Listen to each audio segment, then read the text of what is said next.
Salut les filles, bienvenue au podcast En forme, animé par moi-même, Coach Ali, où je discute de sujets qui entourent l'entraînement et le développement personnel pour vous aider à devenir une meilleure personne et à avoir de meilleures habitudes de vie. Donc, petite mention si vous les remarquer, qui est un endroit de toute beauté. Si vous avez envie de tourner des podcasts, que vous aimeriez parler d'un sujet en particulier, lancez-vous avec ce super studio et dites-vous que cette équipe-là, c'est des experts et c'est vraiment comme on s'entend le plus beau studio de la région de Laval, facilement. On va même dire Montréal. OK, je vous suggère fortement la place si vous avez envie de tourner des podcasts. Aujourd'hui, je vais parler de quelque chose que souvent les entraîneurs ont tendance à faire quand même assez régulièrement. Je vais parler en fait de 5 choses que j'aurais aimé savoir avant de commencer justement ma routine d'entraînement parce que ça m'aurait permis de sauver du temps, ça m'aurait permis d'avoir plus de résultats. Je pense que ça va vous permettre justement de pouvoir voir une certaine progression plus rapidement dans vos entraînements. Puis ça fait en sorte justement qu'on est motivé beaucoup plus sur le long terme. Puis ça fait en sorte qu'on a plus de constance aussi dans nos trainings. Fait que c'est sûr que mon but, c'est de vous dire que vous pouvez justement sauver du temps à travers tout ça en mettant en action tout ce que je vais vous mentionner aujourd'hui parce que autant que je suis entraîneur, c'est peut-être des petites erreurs que je peux justement constater quand que je rencontre des filles dans ma clientèle. Puis en tant que justement fille qui a commencé dans l'entraînement, parce que moi aussi j'ai commencé à quelque part, ben c'est des choses que j'aurais aimé ça savoir dès le début. Fait que je pense que ça va être très pertinent pour vous de voir justement ces deux façons de voir là parce que je vais aussi également aborder des questionnements qu'on a face à ces éléments-là. OK? Fait que c'est 5 choses là, vraiment que j'aurais aimé savoir, puis je pense que ça va beaucoup vous influencer puis vous aider dans votre routine. Donc, première chose que j'aurais aimé comprendre et réaliser, c'est que le repos, c'est extrêmement important. OK? Puis quand que je parle de repos, c'est à tous les niveaux possibles. Fait que premier niveau que je veux discuter, c'est les temps de repos entre vos séries. OK? C'est pas pour rien que ce chiffre-là vous a été donné par votre entraîneur. C'est un temps qui va vous permettre justement de reprendre vos énergies au niveau de vos muscles, OK? Pour pouvoir répéter ensuite les autres séries avec la même charge que vous avez utilisée. Parce que si vous ne respectez pas le temps de repos et que vous recommencez quand même assez rapidement, votre muscle n'a pas eu assez d'énergie et de temps pour récupérer pour justement vous permettre d'exploiter au maximum la genre de petite contraction au niveau musculaire. Okay? Fait que ça se peut que des fois, vous vous rendiez compte que crème, la deuxième série puis la troisième série est vraiment tough, puis je fais moins de répétitions que prévu parce que je suis trop fatiguée. Bien, à ce moment-là, c'est parce que ça vous aurait pris un petit peu plus de temps de repos ou parce que justement, vous ne l'avez pas respecté. Fait que c'est la raison pourquoi c'est extrêmement primordial de prendre des temps de repos justement entre vos séries. Puis c'est pas juste au niveau du temps de repos entre les séries, mais c'est aussi des repos entre vos entraînements. OK? Ce qui arrive souvent aussi, c'est que souvent, on veut y aller vraiment all-in dès le début, puis on se dit « Hey, je vais essayer de faire 5 à 6 entraînements par semaine, puis même 7 entraînements. » Mais c'est erroné de penser que ça va vous permettre d'aller plus rapidement parce que votre corps n'aura pas assez de repos, OK? Puis ça va vous faire stagner. Ça fera en sorte que, justement, vous allez pogner un plateau puis vous n'allez pas pouvoir progresser au prochain niveau. C'est sûr que vous devez avoir des repos, là, souvent entre certaines journées. Puis souvent, il faut se dire, regarde, peut-être que 5 entraînements, ça serait vraiment optimal pour me laisser le temps, justement, de récupérer. Puis moi, ce que j'ai tendance à dire, c'est le 6 entraînement par semaine qui est le gros maximum. Puis votre 6e journée, c'est une journée qui est beaucoup plus modérée en intensité, qui va vraiment être moins intense que les autres. Souvent, je vais suggérer du cardio avec des abdos. Puis tu sais, un cardio qui est comme continu, fait que le même rythme qui est faible à modéré durant quand même un certain temps, comme un 30 minutes, puis après ça, de faire des abdos, pardon. Fait que c'est ça que je vais plus vous suggérer de faire comme 6e journée. Okay, si vous voulez vraiment en faire 6. Sinon, tu sais, 5 entraînements, 4 entraînements, 3 entraînements par semaine, c'est des choses qui sont vraiment très, très... c'est excellent. Tu sais, sincèrement, c'est des choses qui sont très... qui vont vous permettre justement de progresser parce que votre corps va avoir assez eu de repos. OK? Puis, il y a un 3e élément aussi, un 3e niveau à prendre en compte en termes de repos. Si vous faites un certain muscle, bien, vous ne pouvez pas le répéter avant 48 heures. Il faut vous laisser au moins 2 jours là, avant de répéter ce même muscle-là parce que sinon, il va être trop épuisé. Okay, des fois, j'entends des filles qui peuvent faire des jambes 2 jours d'affilée Ouh, ça, c'est vraiment pas bon, OK? Parce que votre deuxième journée, dites-vous qu'elle n'a pas été si rentable que ça parce que vos muscles étaient déjà très épuisés.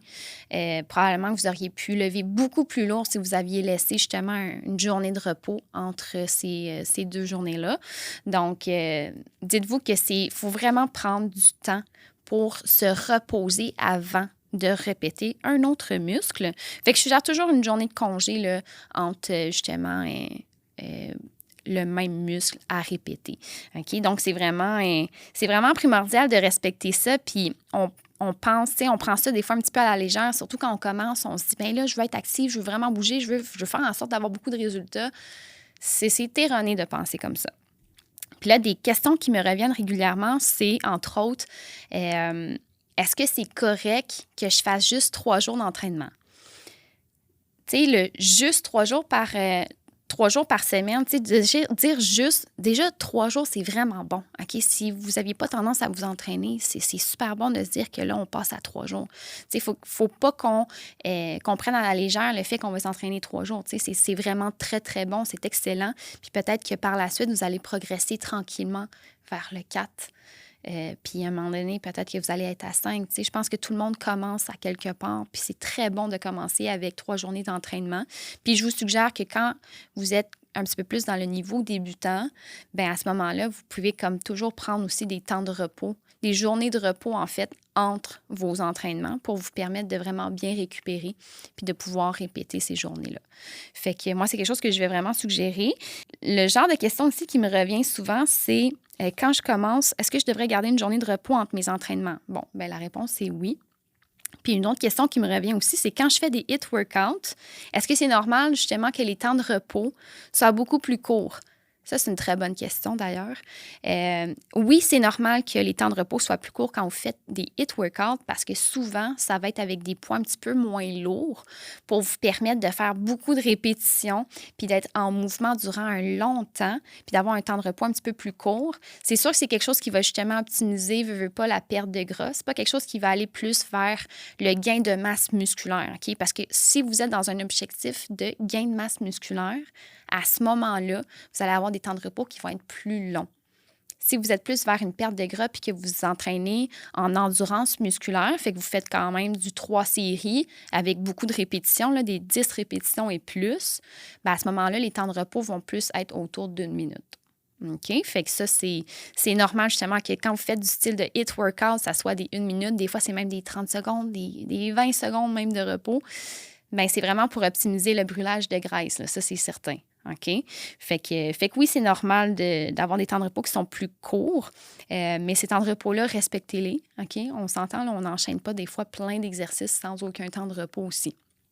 Fait que c'est ça, en termes de temps de repos, là, c'est vraiment primordial. Puis j'espère que vous comprenez la différence entre les temps de repos durant votre training puis les temps de repos aussi entre les entraînements que vous allez faire. Puis de faire en sorte de toujours avoir 1 à 2 jours de congé d'entraînement par semaine. C'est vraiment primordial, sinon vous allez tomber dans le surentraînement. Puis ça, c'est quelque chose qu'on ne veut pas parce que ça fait en sorte que notre corps est fatigué. Puis mentalement, on devient fatigué. Il y a une certaine fatigue qui est physique, mais il y a une fatigue aussi qu'on va chercher au niveau psychologique à ce niveau-là. Puis au niveau du système immunitaire aussi, fait que vous tombez plus facilement malade. Fait que ça, c'est quelque chose qu'on veut absolument éviter. Ensuite de ça, une deuxième chose que j'aurais voulu savoir. Il est toujours possible d'ajuster un plan d'entraînement en conséquence de votre réalité. OK, moi, au début, quand j'ai commencé, je me disais, justement, je vais y aller all-in, je vais m'entraîner plusieurs fois par semaine, puis je vais faire, tu sais, je pense que ce qui est vraiment bon, c'est de faire des entraînements d'1 heure et demie. Hey, c'est tellement pas vrai de penser comme ça. OK? Si vous avez du temps pour faire un entraînement dans votre journée, puis que c'est 30 minutes que vous avez ou que c'est 45 minutes, bien, il est possible d'aller chercher une certaine intensité dans ce 45, dans ce 30 minutes-là pour vous permettre justement de bouger puis d'avoir vraiment comme un bon entraînement qui va vous faire perdre beaucoup de calories selon ce que vous avez besoin puis ce que vous avez de temps. Tu sais, c'est erroné de penser qu'on devrait tous s'entraîner durant 1 heure et demie. Là. C'est pas vrai de penser comme ça. Là. OK? Dites-vous que c'est tout à fait normal que ce soit basé sur votre réalité. Puis les plans d'entraînement sont toujours ajustés selon ça, justement. Tu sais, le but aussi, c'est que on veut aller chercher un certain équilibre au niveau du physique. Tu sais, vous n'allez jamais comme entraîner comme juste des jambes ou juste du haut de corps. Tu sais. Fait que c'est sûr qu'il y a un certain split qu'on va aller chercher à travers tout ça.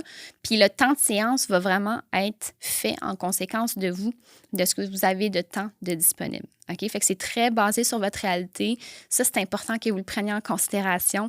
C'est erroné de penser qu'il faut faire du 30 minutes de cardio à tous les jours et à faire une heure de muscu. Non, non, non, c'est pas vrai, ça, là, OK? Ça, Oui, il y a des gens qui font ça, puis c'est correct qu'ils fassent ça, mais c'est pas tout le monde qui devrait faire ça. Moi, personnellement, je faisais ça au début. Puis là, aujourd'hui, j'ai beaucoup plus de résultats parce que c'est pas ça que je fais. J'optimise beaucoup plus mes entraînements. Je fais moins de cardio que je faisais. Je fais moins de temps de muscu aussi. Puis j'ai un physique qui a beaucoup plus progressé. Puis ça, c'est parce que j'ai bien fait mon plan d'entraînement en conséquence de l'intensité puis du temps que j'ai alloué dans ma journée pour ça. Troisième point que j'aurais aimé savoir, OK, quand j'ai commencé ma routine d'entraînement, c'est à quel point l'alimentation a quand même un très gros impact au niveau des résultats physiques. OK? C'est sûr que si vous avez un objectif, que ce soit la prise de masse musculaire ou que ce soit la perte de gras, l'alimentation, ça joue pour beaucoup. C'est pas suffisant de juste s'entraîner. Puis moi, je l'ai faite, cette erreur-là. Puis je sais que j'en ai déjà parlé justement dans un autre podcast. Quand j'ai commencé, je me suis dit, hey, je vais m'entraîner pour pouvoir manger ce que je veux. Je suis pas en train de dire que c'est erroné de penser comme ça. C'est correct si vous pensez comme ça puis que vous le faites pour ça. C'est juste que vous allez voir que d'avoir des résultats, c'est beaucoup plus difficile et beaucoup plus long. OK? Si vous le faites, puis votre but, c'est pas d'avoir un résultat fixe, c'est bien correct, là. C'est juste que moi, à ce moment-là, je voulais avoir une certaine perte de gras, là, je me rappelle. Puis, mais je faisais zéro attention à mon alimentation, fait que j'avais comme très peu de résultats. Puis je me donnais en fou là, dans mes entraînements, puis c'est pas une joke. Là. Quand je vous dis en fou, là, c'est que je faisais 1 heure de musculation par jour et 1 heure de course par jour. Fait que je m'entraînais 2 heures par jour, 5 à 6 fois par semaine. Okay, on s'entend-tu que c'est heavy metal de faire ça? Puis, c'est pas des jokes en by the way, je faisais vraiment ça. Là, j'ai même des preuves. J'avais une application qui est comme ça calculait, tu sais, mettons avec ma Apple Watch, là, c'est débile raide. Mais je mangeais vraiment comme ce que je voulais. Puis on s'entend-tu que ça donne faim de brûler des calories de même? Fait que, tu sais, je mangeais vraiment beaucoup. Fait que ça faisait en sorte que je stagnais beaucoup au niveau de mon physique. Puis j'étais comme, ben voyons, pourquoi j'ai pas de résultats? Mais c'est parce que je négligeais trop mon alimentation. OK? Puis à ce moment-là, aujourd'hui, tu sais, avec du recul, je sais c'est quoi l'erreur que je faisais, c'est que je consommais pas assez de protéines. Dites-vous que la protéine, ça va venir nourrir vos muscles directement. Ça, c'est la première chose. Fait que ça va vous aider justement à garder une certaine masse musculaire. Mais en plus, la protéine vous aide à perdre du gras. OK? La protéine fait en sorte que son absorption est beaucoup plus difficile pour le corps humain comparé aux autres macronutriments. Fait que ça demande beaucoup plus de brûlage de calories pour absorber la protéine versus soit des glucides ou des lipides. Fait que ça fait en sorte que votre corps vous demande beaucoup plus de calories à brûler ce macronutriment-là. Fait que ça fait en sorte que vous brûlez plus de calories dans votre journée parce que vous avez mangé des protéines. Puis la deuxième chose aussi qui est vraiment fabuleuse à propos des protéines, c'est que votre sentiment de satiété, là, ça c'est le fait que justement vous allez vous sentir pleine beaucoup plus longtemps. Le niveau est très élevé de satiété de la protéine. Fait que ça fait en sorte que justement, je vais vous donner un exemple. Là, si par exemple vous avez mangé un spaghetti, là, probablement que comme 2 heures plus tard vous avez faim. Mais vous mangez une poitrine de poulet avec des légumes, tout ça, bien, vous allez avoir faim vraiment plus tard que le spaghetti que vous avez mangé. Fait que ça, tu sais, c'est vraiment important à considérer. Puis, justement, tu sais, un spaghetti, bien, probablement que vous allez devoir en manger une plus grosse quantité pour vous sentir pleine versus la protéine, tu sais. Fait que c'est pour ça que la protéine, ça a l'air niaiseux, puis on pense que c'est vraiment juste relié au gain de masse musculaire, mais non, c'est extrêmement important également pour la perte de poids. OK? Donc, avoir su, j'aurais vraiment intégré plus rapidement la protéine à travers tout ça. Fait que des questions qui me reviennent quand même régulièrement face à l'alimentation, justement, c'est est-ce que je devrais couper un macronutriment? Est-ce que je devrais, arrêter de manger des glucides? La réponse est non. Ça vous en prend des glucides. Les glucides, justement, c'est ce qui va vous donner de l'énergie. C'est votre carburant pour votre corps. Ça fait en sorte que, justement, vous êtes capable d'avoir des bonnes performances sportives. OK? Fait que oui, les glucides, vous devez en manger. Il ne faut pas couper ça. Il n'y a pas un macronutriment à couper. Puis même chose pour les lipides. OK? Les lipides, c'est des gras. Puis il y a moyen d'aller chercher un gras qui est santé. OK? Vous en avez besoin pour votre corps, pour votre santé cognitive aussi. Ça vous prend des bons gras, comme le gras qui se retrouve dans les poissons, comme justement de l'avocat. OK? C'est toutes des sortes de bons gras qui sont nécessaires, que vous avez besoin. Votre corps en a besoin. Il ne faut pas couper ça. Fait que non, il n'y a pas de macronutriments à couper. Ça, c'est vraiment, vraiment primordial. Il y en a aussi qui me posent la question, faire de la meal prep, ça fait en sorte qu'on mange toujours les mêmes choses puis c'est redondant. Je comprends, OK, ce questionnement-là. Il y a moyen d'aller chercher justement de la variété quand on fait de la meal prep. Tu sais, quand vous prenez un dimanche pour faire de la nourriture, bien, il y a moyen que vous puissiez prendre la même protéine, mais que vous la prêtez de différentes façons. Il y a moyen de venir faire une vinaigrette qui est différente. Il y a moyen de faire une marinade qui est différente, ce qui va faire en sorte que ça ne sera pas tout à fait pareil. Vous pouvez la prêter de différentes façons, tu sais. Puis la meal prep, les girls, sincèrement, j'ai commencé à faire ça dans les derniers 6 mois, puis ça sauve la vie. Sincèrement, là, ça aussi, c'est quelque chose que j'aurais aimé qu'on me dise à quel point c'est facile d'en faire, puis à quel point vous sauvez du temps à faire ça. OK, prendre 2 heures le dimanche pour faire vos lunchs versus prendre 30 minutes à tous les soirs. Puis ce 30 minutes-là, bien, ça inclut en plus que vous avez de la vaisselle à faire à tous les soirs. C'est insane comment vous sauvez du temps, là. Puis le temps, c'est de l'argent. Puis en plus, bien, quand vous faites de la meal prep, bien, souvent, vous allez aller chercher la protéine, justement, qui est en rabais dans la circulaire à l'épicerie. Vous allez faire un bon choix en conséquence. Fait que vous allez même sauver de l'argent là-dessus. Moi, c'est quelque chose que je fais. Là. C'est sûr que je check la circulaire. Là. Je check ça, puis je regarde justement c'est quoi les protéines qui sont vraiment plus abordables, puis je fais mes lunchs en conséquence. C'est vraiment nice. Là. Fait que, sincèrement, ça, c'est quelque chose que je vous suggère fortement. Tu sais, si vous commencez dans l'entraînement, vous n'avez pas besoin d'être une gym rat. Là. Vous n'avez pas besoin d'être la fille qui s'entraîne genre 5 fois par semaine pour faire de la meal prep. Non, pas en tout. Puis, tu sais, on a comme été habitués jeunes à voir nos parents justement faire nos lunchs à tous les soirs. Puis, tu sais, moi, je pense à ça, mais quand je vais avoir des kids, là, c'est certain que, genre, le dimanche, je vais me taper de la meal prep pour mes kids, pour m'éviter de faire ça tous les soirs, tu sais. Fait que c'est un truc en plus pour ça, tu sais, les mamans de famille, là, sincèrement, ça sauve une vie, là. C'est sûr que si vous êtes la famille Grou avec 12 enfants, ça se peut que vous ne puissiez pas faire de la meal prep le dimanche, là.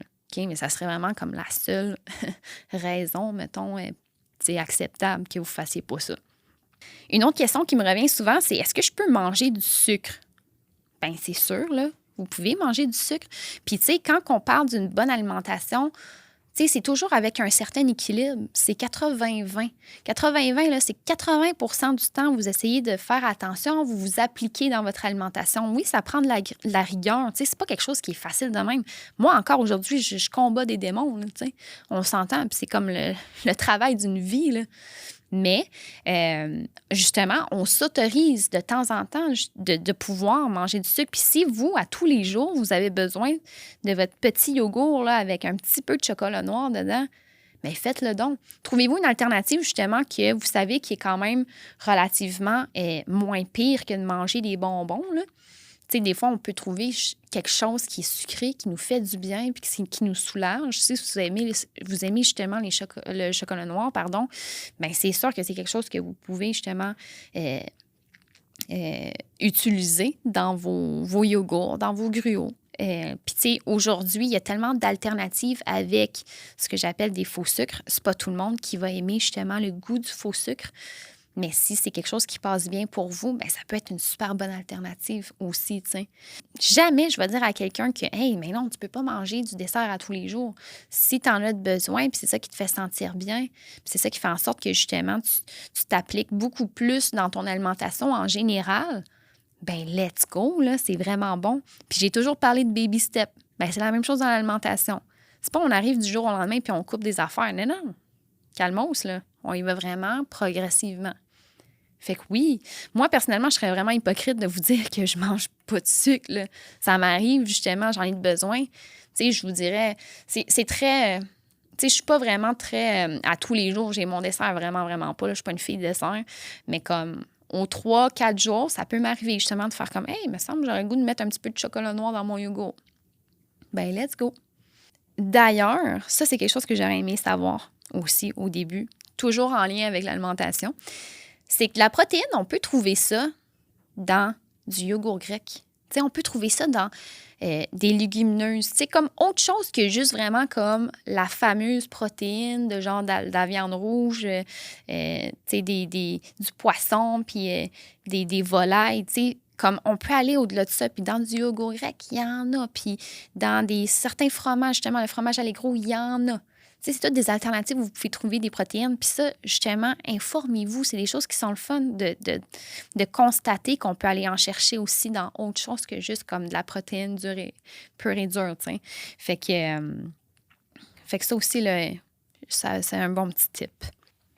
La 4e chose que j'aurais aimé savoir quand j'ai commencé à m'entraîner, c'est à quel point que le mindset est puissant. Puis c'est ça qui va vous permettre justement de maintenir une belle routine puis d'être on track sur le long terme. OK? Parce que si vous vous dites que vous êtes capable de le faire, vous allez y arriver.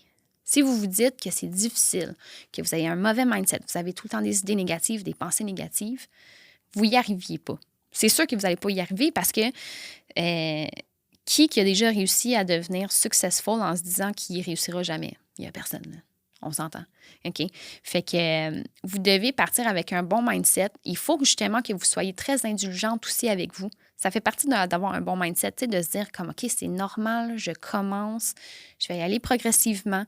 C'est sûr qu'au début, ça se peut que vous ayez un petit peu des idées négatives, mais si déjà vous le réalisez, que vous le prenez en compte, puis que vous dites, ah non, c'est vrai, il ne faut pas que je pense de même, déjà vous faites une progression. OK? Déjà, vous faites un beau step up. Fait que c'est pour ça que dites-vous que le mindset, c'est hyper important. Ça prend de la rigueur, ça prend de la planification quand vous décidez de vous entraîner. C'est pas genre je vais y aller quand ça me tente parce que vous allez vous rendre compte que ça va pas vous tenter souvent. OK? Mais il faut garder cette certaine discipline-là puis de se dire hey, je suis capable de le faire puis comme je vais y arriver. Puis je vais justement me rendre des comptes à moi-même puis de faire comme faut que j'y aille puis je peux pas juste passer à côté puis d'avoir des excuses. OK? Fait que ça, c'est hyper important. Faut se challenger. Faut justement, tu sais, si vous avez de la difficulté à faire ça, bien, faites appel à un expert qui va pouvoir vous aider, à un entraîneur, un coach qui va pouvoir, à qui, justement, vous allez avoir des comptes à rendre. Puis ça va forger votre mindset. OK? Puis votre mindset, ça va vous aider, oui, dans l'entraînement, mais ça va vous aider dans toutes les sphères de vos vies. Puis ça, vous êtes habitué de me l'entendre dire, mais comme vous allez devenir une personne qui va exceller encore plus au niveau même professionnel, au niveau de vos relations interpersonnelles aussi. Ça va vous impacter positivement à tout niveau, puis ça va vous aider à améliorer votre lifestyle juste en général. Tu sais, vous allez devenir quelqu'un qui va vouloir progresser, mais à tous les niveaux. Vous allez vouloir avoir un bon sommeil, vous allez vouloir avoir une meilleure alimentation. Tu sais, tout ça, c'est comme un vent de positif. Fait qu'il faut vraiment vouloir avoir cette ouverture-là, avoir une croissance personnelle, puis à vouloir aller au-delà de juste le strict minimum, tu sais. Puis au-delà de les excuses qu'on peut facilement avoir, puis de se laisser, envahir par ces excuses-là ou ces idées négatives-là, t'sais. Fait que le mindset, c'est extrêmement puissant. Puis si je peux vous donner un truc, dites-vous que ça vous prend un why. Ça vous prend une raison de pourquoi vous vous entraînez, puis c'est de vous le rappeler à chaque fois que vous n'avez pas le goût de le faire. Puis des fois, ça peut être encore plus puissant que juste se dire « mais je veux une perte de poids ». Ouais, mais la perte de poids, c'est quoi qu'elle va t'apporter? Comment tu vas te sentir quand tu vas atteindre l'objectif que tu as? Comment tu vas te sentir? Puis comment, justement, les autres vont te faire ressentir ça? Est-ce que ça va te permettre, justement, de rencontrer un gars que tu as toujours envie, que tu as toujours voulu rencontrer? Est-ce que ça va te permettre de pouvoir t'habiller d'une certaine façon que tu as toujours voulu faire, mais que, justement, tu te restreins? Parce que tu te sens complexé ou parce que tu te sens moins bien.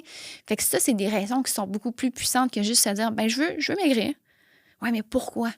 Puis c'est la même chose, même pour la prise de masse, pour tous les objectifs que vous voulez. Puis ça va forger votre mindset. Puis ça va faire en sorte que c'est dur en colline de passer à côté de votre entraînement. OK? Fait que ça, là, c'est extrêmement puissant. Puis au niveau du mindset, justement, une question qui peut me revenir régulièrement, c'est comment je peux pallier au manque de temps. Je comprends qu'une journée, c'est 24 heures puis qu'on ne peut pas ajouter les heures à ça. Mais il y a moyen que vous puissiez justement aller gratter puis chercher. Y a-t-il moyen que je me lève plus tôt? Y a-t-il moyen que justement ma journée elle finisse plus tard? Y a-t-il moyen que justement on puisse optimiser mon entraînement face à le temps que j'ai? Puis arrêtez de minimiser justement le temps que vous avez. Là. Si c'est 15-25 minutes que vous avez, bien, crime, vous pouvez aller marcher, vous pouvez faire quelque chose, c'est sûr, OK? Puis ça fait partie justement du mindset. Ça nous prouve à quel point vous êtes capable de faire cette place-là, que vous êtes prête à le faire pour votre why, pour la raison au plus profond de vous, la raison de pourquoi vous vous entraînez. T'sais. Fait que si vous pensez à ça, vous allez le trouver le moment. OK? Puis si c'est à 1 heure du dîner, bien, ça sera à 1 heure du dîner. C'est quelque chose que j'entends régulièrement, c'est « Hey, t'es donc bien chanceuse, t'as le temps de t'entraîner. » Excuse-moi, mais je le crée mon temps. Je le crée en tabarouette, OK? Là, on s'entend, on a toutes des vies qui sont extrêmement occupées, puis on réussit à trouver ce temps-là, à le gratter. OK?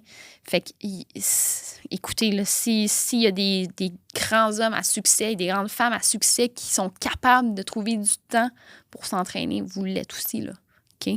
Fait que, faut juste pas tomber dans l'excuse de « ben j'ai pas assez de temps ». Vous pouvez en trouver du temps. Donc, 5e point qui est extrêmement important, je pense, ça va vous aider aussi au niveau de votre mindset dans un certain sens. J'aurais aimé ça savoir, OK, quand j'ai commencé, que c'est normal d'avoir des up and down d'une semaine à l'autre en termes d'entraînement. Ça ne sera jamais une belle ligne linéaire que vous allez faire vos 3 à 5 entraînements par semaine puis que ça va toujours bien aller. C'est impossible, OK? C'est impossible parce que de un, OK, nous, les femmes, on a un cycle menstruel. Quand on est dans nos menstruations, il y en a beaucoup qui ont des symptômes qui sont très difficiles. Fait que ça se peut des fois que les entraînements, ça soit à plus faible intensité. Ça se peut que des fois, vous skippiez des entraînements parce que vous ne filez vraiment pas. Des fois aussi, on est malade. Fait que c'est normal d'avoir des up and down. Le conseil que je vais vous donner, c'est que plus long votre période de pause sans vous entraîner va être longue, plus ça va être difficile de recommencer. Okay, fait que moi, je vous suggère que oui, des fois, il y a des semaines qui vont être moins intenses que d'autres. Puis c'est tout à fait correct, c'est tout à fait normal d'avoir des fluctuations. Mais prenez pas des semaines off d'entraînement total parce que c'est très difficile de recommencer. OK? Fait que quitte à justement, quand que vous filez moins, que ça va moins bien, tout ça, vous continuez à bouger, vous continuez à faire des activités pour vous garder quand même stimulé. OK? Mais c'est tout à fait normal. Je mentirais de dire que comme ça fait 5 ans que je m'entraîne puis que toutes mes semaines sont ça à coche puis ça va bien puis que c'est pas vrai, là. Puis vous le savez, je l'ai dit plusieurs fois dans le podcast que il y a des semaines, moi, des fois que je suis tellement fatiguée que je fais comme « Hey, j'ai besoin de 4 jours off. » Puis oui, j'en ai vraiment besoin, t'sais, parce que mon corps est plus capable. Je me lève le matin, puis genre, je rampe là, à quel point je suis fatiguée. Puis ça s'appelle du surentraînement. Fait que c'est très mauvais, puis j'en parle souvent. C'est des erreurs, justement, qu'on peut faire. Fait que c'est tout à fait normal. Puis oui, ça fait en sorte que, justement, il y a des fluctuations à travers les semaines. On ne pourra pas toujours être sur la coche comme on veut. Puis c'est tout à fait normal. Des fois, justement, vous allez aussi avoir des occasions ou des opportunités qui vont vous amener à être à l'extérieur, tout ça. Il y a toujours moyen, c'est sûr, d'adapter son plan d'entraînement. T'sais, vous pouvez toujours faire des entraînements qui sont sans poids si jamais vous voyagez ou si jamais vous êtes à l'extérieur, peu importe. Mais c'est sûr que si vous prenez une semaine qui est off, ça va être dur de repartir ensuite. Fait que faites juste attention à ça. Si j'ai un conseil à vous donner, c'est de toujours vous garder un petit peu active, aller faire des marches, aller faire des alternatives autres que l'entraînement si vous ne pouvez pas en faire, pour vous permettre de justement, quand vous allez revenir à votre routine, ça va être beaucoup plus facile. Fait que c'est pas mal ça. Puis écoutez, tu sais, donnez le meilleur de vous-même quand que vous décidez d'entreprendre un entraînement. Si jamais, des fois, vous vous sentez moins bien, bien, ça se peut que vous puissiez juste donner mettons, un 6 sur 10 à votre effort d'entraînement parce que, justement, vous êtes épuisé, tu sais, puis c'est bien correct. Le but, c'est de donner, justement, le meilleur qu'on peut à ce moment-là, tout simplement.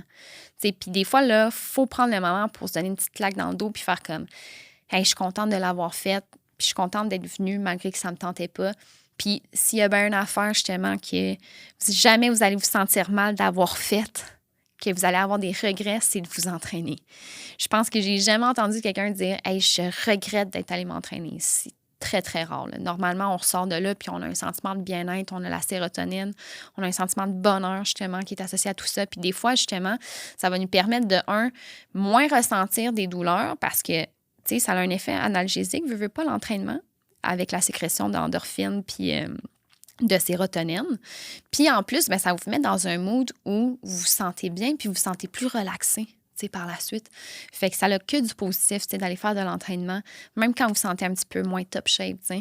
Fait qu'il y a toujours moyen de venir adapter votre plan pour que ce soit un petit peu moins intense puis que ce soit adapté à comment vous vous sentez à ce moment-là puis donner votre meilleur de vous-même. Fait que les gars, j'espère que ça a pu vous aider, ces 5 points-là. Si jamais vous êtes reconnus à travers tout ça, j'espère que justement, vous allez pouvoir faire un petit peu d'introspection puis de regarder qu'est-ce que vous pouvez modifier. Le but, c'est vraiment juste de vous faire réaliser certaines choses, de vous aider à vous améliorer, de vous aider justement à être indulgente, de vous aider à avoir un meilleur mindset aussi à travers tout ça. Fait que j'espère que ça a pu vous aider. Je vous invite à liker, je vous invite à partager l'épisode aussi avec une amie que vous savez qui en a besoin. Petit commentaire, c'est toujours très apprécié. Là, s'il y a un point qui est venu vous toucher plus qu'un autre, laissez-moi savoir, c'est toujours très apprécié. Si vous aimeriez que je parle aussi d'un certain sujet, laissez-moi savoir, ça aussi, c'est très intéressant. J'aimerais beaucoup l'aborder dans les prochaines semaines.